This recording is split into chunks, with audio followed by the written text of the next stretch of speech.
मुझको राणा जी माफ करना, गलती मारे से हो गई।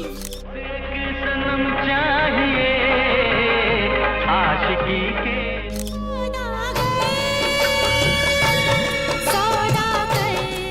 दोस्तों, 90 का दशक सिर्फ बॉलीवुड का सुनहरा समय नहीं था, वो एक भावनात्मक क्रांति का दौर था। वो वक्त जब सिनेमा में न केवल कहानियां बदली बल्कि लोगों के सपने, फैशन और सोच भी बदलने लगी थी। जहान सारा कहता है कोई कुछ कर ले। टीवी पर हर शाम चित्रहार आता था, कैसेट्स पर कुमार सानू, उदित नारायण और अलका याग्निक की आवाजें गूंजती थीं और हर गली में बच्चे अपने फेवरेट हीरो की नकल करते थे। पहली बार दिल की बात की है। शाहरुख, सलमान और आमिर की तिकड़ी स्टारडम के नए मायने गढ़ रही थी, मगर इसी चमक के बीच कुछ और चेहरे थे जो शुरू में उतने ही चमकदार, उतने ही उम्मीदों से भरे हुए लगे। वो सितारे थे जिन्हें देखकर लोगों ने कहा था अब यही अगला सुपरस्टार बनेगा। लेकिन इंडस्ट्री का खेल बड़ा निर्दयी होता है। यहाँ एक गलती, एक गलत फिल्म या एक गलत वक्त आपका सारा बनाया हुआ साम्राज्य तोड़ सकता है। दिल परदेसी हो गया। किस्मत ने जिन लोगों को आसमान तक पहुंचाया, उन्हें नीचे गिराने में भी जरा देर नहीं की। और यही इस दौर की सबसे बड़ी सच्चाई थी, जहां तालियों की गूंज और तन्हाई की खामोशी एक ही सितारे की जिंदगी में साथ साथ चलती थीं। आज हम उन्हीं चेहरों की बात करेंगे जो कभी लोगों के दिलों में बसते थे, लेकिन वक्त के झोंके ने उन्हें गुमनामी की धूल में मिला दिया। दिल खो गया कसम से, कसम से, कसम। 90 का बॉलीवुड दोस्तों, वो सिर्फ एक फिल्म इंडस्ट्री नहीं था, बल्कि एक सपना था जो हर छोटे शहर, हर गली, हर घर में पलता था। हर कोई सोचता था कि अगर मुंबई पहुंच गया तो एक दिन बड़े पर्दे पर अपनी कहानी जरूर लिखेगा।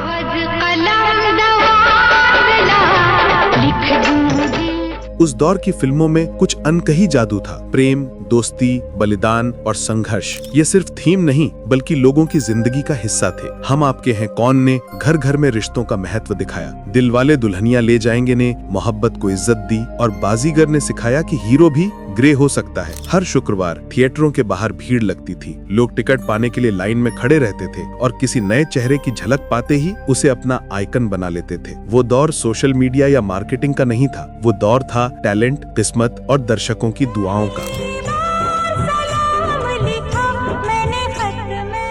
लेकिन इस सुनहरी तस्वीर के पीछे एक साया भी था। एक गलती, एक गलत फिल्म या एक गलत बयान किसी का भी करियर पल भर में खत्म कर सकता था। इंडस्ट्री में रिश्ते भी वक्त की तरह बदलते थे। आज कोई आपका दोस्त है तो कल वही आपका रिप्लेसमेंट ढूंढ रहा होता था। 90 के दशक में स्टारडम पाना मुश्किल नहीं था, लेकिन उसे संभालना सबसे बड़ा इम्तिहान था। और यही इम्तिहान कई चमकते सितारों से हार गया। कई ऐसे चेहरे थे जो एक सुपरहिट फिल्म से घर घर में पहचाने गए, मगर कुछ सालों में उनका नाम पोस्टर से गायब हो गया। किसी की वजह रही गलत स्क्रिप्ट, किसी की निजी जिंदगी और किसी का बस वक्त खराब था। आज हम उन्हीं अधूरी कहानियों को याद करेंगे जो कभी आसमान पर चमक रही थीं और अब सिर्फ 90 के दशक की यादों में धुंधली सी दिखाई देती है।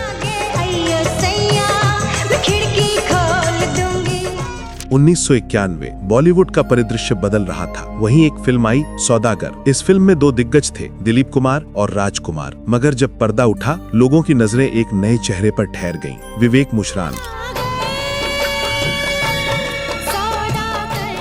उनकी मुस्कान में मासूमियत थी, उनकी आंखों में एक नई चमक और उनकी अदाओं में वो सच्चाई जो हर प्रेम कहानी का हिस्सा बनना चाहती थी। सौदागर सुपरहिट रही, गाने जैसे हर गली में गूंज रहे थे। लड़कियां पोस्टर सहेज रही थीं और मीडिया कह रहा था अब नया रोमांटिक स्टार आ गया है। विवेक मुशरान को उस दौर का अगला चॉकलेटी हीरो माना जाने लगा। फिल्म मेकर्स की लाइन लग गई। हर डायरेक्टर चाहता था कि उसकी फिल्म में वही नया चेहरा हो, लेकिन इंडस्ट्री का खेल बड़ा चालाक होता है। यहाँ एक हिट फिल्म आपकी पहचान बना सकती है, पर गलत फिल्में उसी पहचान को मिटा भी देती है।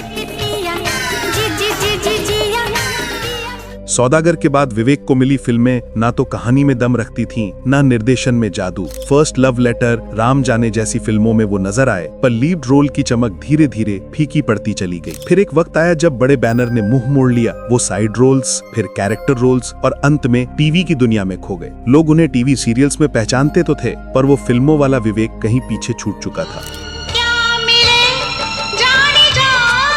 कहते हैं विवेक के पास सब कुछ था, लुक्स, आवाज, टैलेंट और किस्मत का साथ भी, पर शायद वक्त और सही चुनाव उनके पास नहीं थे। 90 के दशक में वो चेहरा धीरे धीरे ओझल हो गया। आज भी जब कोई सौदागर देखता है तो उस मासूम लड़के को याद करता है जिसने इंडस्ट्री में धमाकेदार एंट्री ली, पर वो चमक ज्यादा वक्त टिक नहीं पाई। विवेक मुशरान की कहानी हमें यही सिखाती है कि बॉलीवुड में सिर्फ पहला कदम आसान होता है, पर मंजिल तक पहुंचना सिर्फ टैलेंट नहीं, किस्मत का भी खेल होता है। 1990 का साल बॉलीवुड एक नए दौर में कदम रख रहा था। वो वक्त जब प्रेम कहानियां फिर से जन्म ले रही थीं और दर्शक किसी ऐसे चेहरे की तलाश में थे जिसकी आंखों में सच्चा प्यार झलकता हो। और तभी आई महेश भट्ट की फिल्म आशिकी।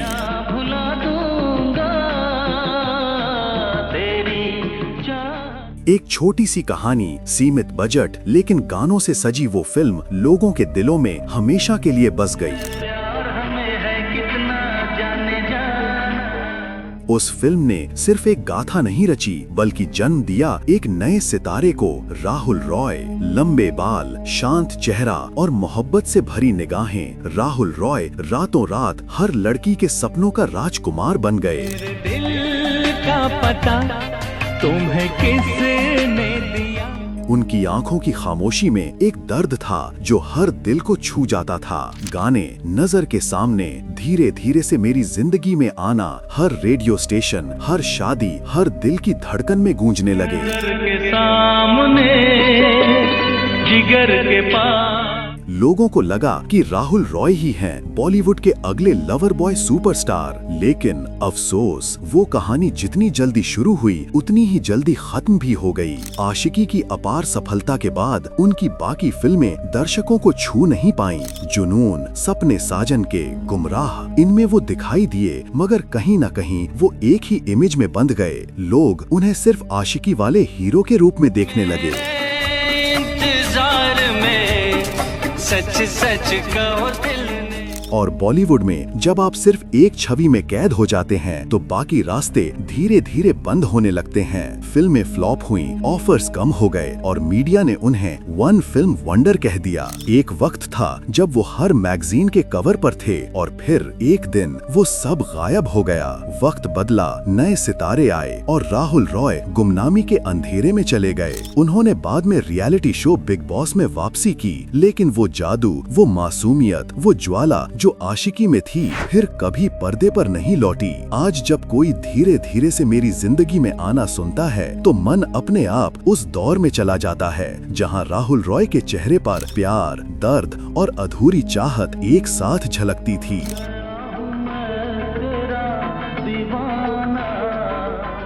राहुल रॉय की कहानी सिर्फ एक एक्टर की नहीं, बल्कि उस सच्चाई की मिसाल है कि बॉलीवुड में एक हिट फिल्म से पहचान मिलती है, पर वक्त से लड़ने के लिए सिर्फ टैलेंट नहीं, हौसला भी चाहिए। के सामने, जिगर के पास। 90 के दशक में जब बॉलीवुड में एक के बाद एक नई अभिनेत्रियां कदम रख रही थीं, तभी एक ऐसा नाम उभरा जो बाकी सबसे अलग था। वो सिर्फ एक अभिनेत्री नहीं थीं, बल्कि अपने भीतर एक बगावत, एक निडर सोच और एक रहस्य समेटे हुए थी। वो थी पूजा भट्ट। अपना बनाने की कसम। महेश भट्ट जैसी शख्सियत की बेटी होने के बावजूद पूजा ने कभी अपने पिता के नाम के साये में रहना नहीं चाहा। वो अपनी पहचान खुद बनाना चाहती थीं। 1991 में आई फिल्म डैडी से उन्होंने डेब्यू किया और उस रोल ने सबको चौंका दिया। एक शराबी पिता की बेटी की कहानी जो अपने पिता को सुधारने के लिए लड़ती है। पूजा के अभिनय में वो परिपक्वता थी जो शायद किसी नई उम्र की अभिनेत्री में देखना मुश्किल था। इसके बाद आई दिल है कि मानता नहीं। आमिर खान के साथ उनकी केमिस्ट्री ने पर्दे पर जादू कर दिया। फिल्म ब्लॉकबस्टर रही और पूजा रातों रात स्टार बन गईं।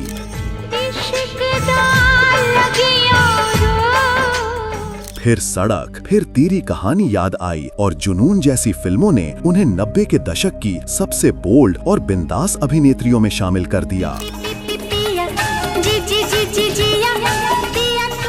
पर जहाँ शोहरत होती है वहाँ विवाद भी पीछे नहीं रहते। पूजा के बयानों, उनके फोटोशूट्स और उनके खुले विचारों ने समाज के परंपरावादियों को झकझोर दिया। वो बोलने से डरने वाली अभिनेत्री नहीं थीं। उनकी तस्वीरें, उनके बयान और पिता के साथ एक कंट्रोवर्शियल फोटोशूट, हर चीज ने मीडिया को सुर्खियां दी। धीरे धीरे ये विवाद उनके टैलेंट पर भारी पड़ने लगे। लोग उनके काम से ज्यादा उनकी निजी जिंदगी पर बात करने लगे। बड़ी फिल्में उनसे छिनने लगीं और पूजा ने महसूस किया कि अब उन्हें कैमरे के पीछे जाना चाहिए। उन्होंने डायरेक्शन और प्रोडक्शन की राह चुनी। इज्जत अफजाई का शुक्रिया शुक्रिया। जिस्म, पाप और रोग जैसी फिल्मों के जरिए उन्होंने बोल्ड और भावनात्मक सिनेमा का एक नया दौर शुरू किया। वो कहानियां कहने लगीं जो समाज सुनना तो चाहता है पर स्वीकार नहीं कर पाता। तुमसे मन के लगन लगन लगे तुमसे मन। समय के साथ पूजा ने खुद को अभिनय, निर्देशन और फिर आत्मखोज की यात्रा में झोंक दिया। उन्होंने अपने संघर्ष, अपने टूटने और फिर जुड़ने की बातें खुलकर दुनिया के सामने रखीं। उन्होंने शराब की लत से लड़ाई की, डिप्रेशन से जंग लड़ी और खुद को फिर से पाया, एक मजबूत, सच्ची और निर्भीक स्त्री के रूप में। पहली बार दिल की बात की है। आज पूजा भट्ट भले ही पर्दे पर कम दिखाई देती हैं, लेकिन उनकी मौजूदगी हर उस औरत के भीतर है जो समाज की सीमाओं से टकराकर अपनी पहचान खुद बनाती है। वो सिर्फ एक एक्ट्रेस नहीं, बल्कि उस दौर की मिसाल हैं, जहां एक औरत ने कहा, मैं वो करूंगी जो मुझे सही लगे, चाहे दुनिया कुछ भी कहे। पूजा भट्ट की कहानी हमें ये सिखाती है कि कभी कभी करियर का अंत नहीं, स्वयं की खोज की शुरुआत होती है।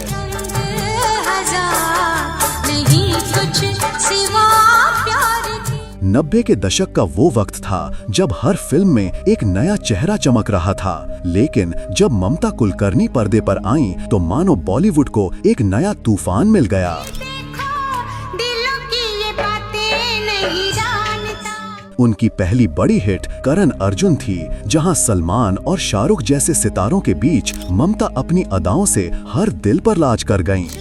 राणा जी माफ करना, गलती मारे से हो। फिर आई सबसे बड़ा खिलाड़ी, बाजी, करण अर्जुन, आशिक आवारा जैसी फिल्में और ममता कुलकर्णी बन गईं ग्लैमर की पहचान। उनकी खूबसूरती और आत्मविश्वास ने उन्हें बाकी हीरोइनों से अलग कर दिया था। वो बोल्ड थीं, बिंदास थीं और किसी से डरती नहीं थीं। कई लोग उन्हें उस दौर की बॉलीवुड बॉम्बशेल कहते थे।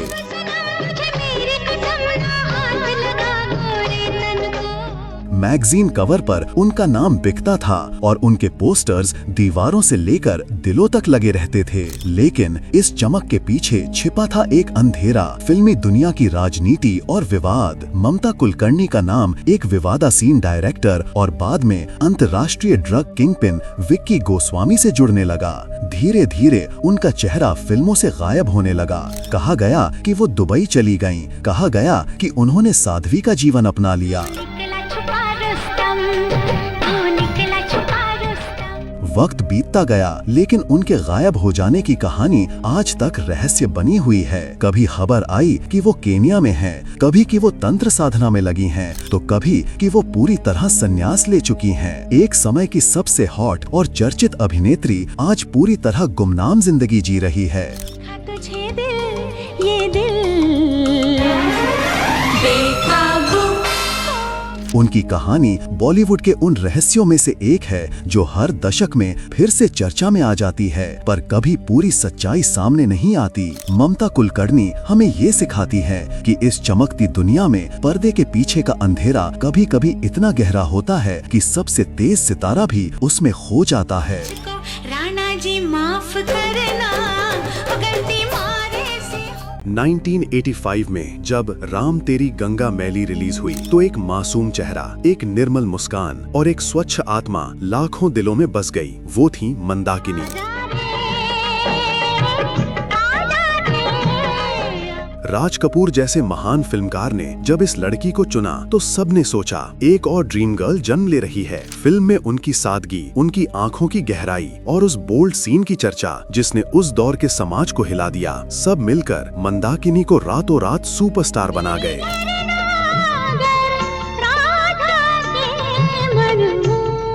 हर तरफ बस एक ही नाम गूंज रहा था, गंगा जैसी पवित्र, मंदाकिनी जैसी खूबसूरत। उनकी मुस्कान में मासूमियत थी, पर कैमरे के सामने वो इतनी निडर थीं कि दर्शकों ने उन्हें एक रहस्य मान लिया। हस्ती है क्या जो मिटाएगा सरवर। लेकिन जैसे जैसे शोहरत बढ़ी, वैसे वैसे विवाद भी शुरू हुए। कहा गया कि उनका नाम अंडरवर्ल्ड डॉन दाऊद इब्राहिम से जुड़ा है। कुछ तस्वीरें सामने आईं, कुछ अफवाहें हवा में उड़ने लगीं और बॉलीवुड का रवैया अचानक बदल गया। मंदाकिनी, जो कभी हर निर्माता की पहली पसंद थीं, धीरे धीरे फिल्मों से गायब होने लगीं। उनकी इमेज बदल दी गई, लोगों ने उन्हें जज किया और एक अभिनेत्री जो सिर्फ अपनी कला से जानी जानी चाहिए थी, वो विवादों में डूबती चली गई। कहते हैं वो एक बर्मी डॉक्टर से शादी करके शांत जीवन जीने लगीं। वो ध्यान और आध्यात्म की राह पर चल पड़ीं और पर्दे से हमेशा के लिए दूर हो गईं। कभी जिनकी आंखों में गंगा की पवित्रता झलकती थी, वो अब हिमालय की शांति में खो गईं। मंदाकिनी की कहानी ये बताती है कि बॉलीवुड में हर चेहरा सिर्फ अपनी सुंदरता से नहीं, बल्कि अपने किस्मत के खेल से याद रखा जाता है। वो गंगा की तरह आईं, निर्मल, उजली और शांत, पर शोहरत की लहरों ने उन्हें बहा दिया कहीं दूर, जहां अब बस सन्नाटा है। मैंने तुझे चुन लिया, तू भी मुझे चुन। 90 का दशक जब शुरू हुआ तो हर दिल में एक चेहरा बस गया था, अनु अग्रवाल। आशिकी फिल्म की वो शांत, सादगी भरी लड़की जिसकी आंखों में दर्द था, लेकिन मुस्कान में मोहब्बत की पूरी कहानी छिपी थी। मोहब्बत, आंसू और बारिश में भीगी वो तस्वीर आज भी इंडियन सिनेमा की सबसे खूबसूरत यादों में से एक है। आशिकी सुपरहिट हुई और अनु अग्रवाल रातों रात स्टार बन गई। हर डायरेक्टर उन्हें अपनी अगली हीरोइन बनाना चाहता था, हर लड़का उन्हें अपने सपनों की रानी मानने लगा था। लेकिन ये शोहरत ज्यादा दिन नहीं टिक सकी। किंग अंकल, खलनायिका और कुछ अन्य फिल्मों में वो दिखीं, पर कोई फिल्म आशिकी जैसी सफलता नहीं दोहरा सकी। धीरे धीरे इंडस्ट्री ने उनसे नजरें फेर लीं। उनकी मासूमियत, जो कभी उनकी पहचान थी, उन्हीं के लिए एक बंधन बन गई, क्योंकि अब बॉलीवुड को ग्लैमरस और बोल्ड चेहरे चाहिए थे। कहते हैं अनु ने खुद को उस चमक दमक वाली दुनिया से अलग कर लिया। फिर एक दिन खबर आई, एक भीषण एक्सीडेंट में उनकी जान जाते जाते बची। चेहरा बदल गया, याददाश्त चली गई और करियर वहीं रुक गया जहां से वो शुरू हुआ था। वो जो कभी करोड़ों दिलों में बसती थीं, अब योग और ध्यान की दुनिया में सुकून खोजने लगी। अनु अग्रवाल आज भी कहती हैं, मैंने शोहरत नहीं खोई, मैंने खुद को पाया। उनकी कहानी बॉलीवुड की सबसे भावनात्मक कहानियों में से एक है, जहाँ एक स्टार ने रोशनी खोकर अंधेरे में अपनी असली रोशनी पाली। वो आशिकी की लड़की आज भले ही पर्दे से दूर हो, लेकिन हर बारिश की बूंद के साथ लोग अब भी उनकी वही भीगी मुस्कान याद करते हैं, जो कभी पूरी दुनिया का प्यार जीत चुकी थी। 1992 जब पहला नशा सिनेमा घरों में आई, तो एक चेहरा हर किसी की यादों में बस गया, आयशा झुल्का। पहला नशा, पहला खुमार। उनकी मासूमियत, खिलती हुई मुस्कान और ऊर्जा फिल्म को सिर्फ एक रोमांटिक कहानी नहीं, बल्कि एक युवा जनरेशन की पहचान बना रही थी। फिल्म के गाने झूम के और प्यारे प्यारे हर कॉलेज की राहों में गूंज रहे थे। पता है मेरा नाम।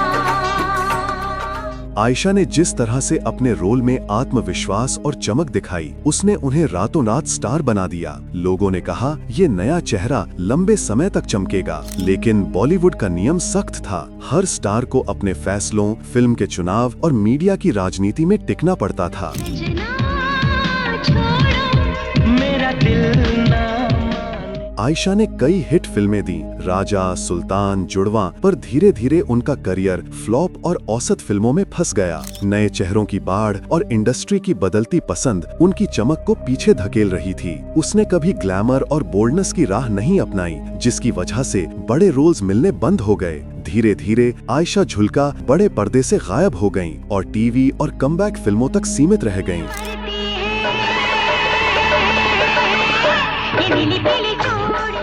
आज भी जब कोई 90 के दशक के रोमांटिक गाने सुनता है तो आयशा की मुस्कान एक ताज़ा याद की तरह सामने आ जाती है। उनकी कहानी बताती है कि बॉलीवुड में पहली सफलता कभी स्थायी नहीं होती और सही समय और सही चुनाव हर स्टार की पहचान बनाते हैं। आयशा झुल्का उस दौर की वो मासूम हीरोइन है जिसकी चमक कुछ सालों के लिए थी, पर यादें हर दिल में हमेशा के लिए रह गईं।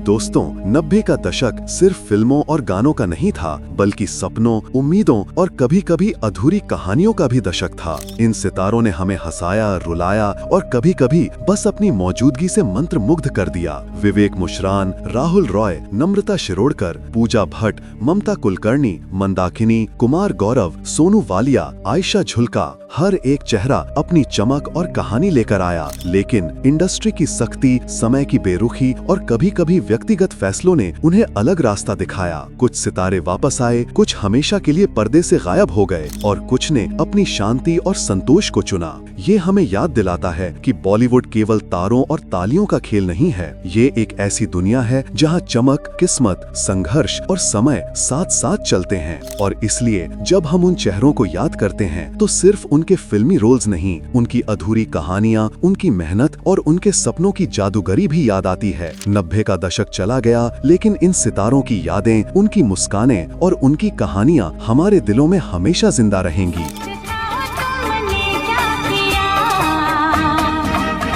कभी भूला कभी